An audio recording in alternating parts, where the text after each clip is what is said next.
I don't think it's possible eh. I mean, kung ako sa PSG at siya ang nasa line of succession, hindi ko siya papayagan. Pero nabanggit ko nga kanina sa show, nung bago akong kongresista dito, 1998, pagka meron kaming hearing sa militar o sa police, normal na sinasabi yon, sir, sana sumama kayo sa operation. Diba? O kayo, diba? Kung halimbawa, nagpa-exclusive ako sa isa lang, may magsasalita sa iyo dyan eh.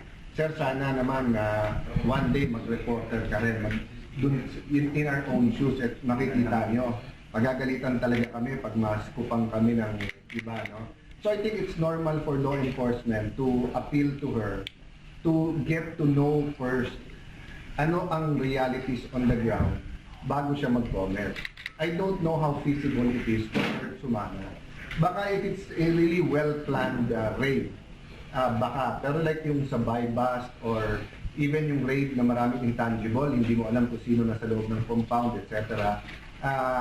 The reality is, the security protocols will take over, no? And as I said, ako man ang head ng kanyang security, sabihin ko, ma'am, bilib ako sa iyo, okay, pero, you know.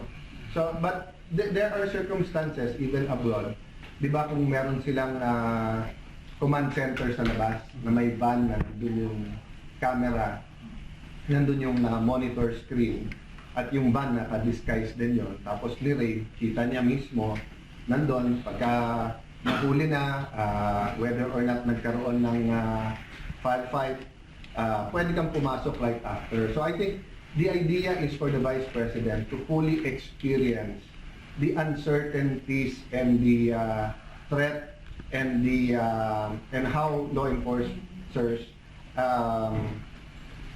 risk their life every day, you know? But yung actual na sumama siya in a na maraming unpredictable, I wouldn't suggest kasi nasa line of succession siya. She's our Vice President, whether we like it or not.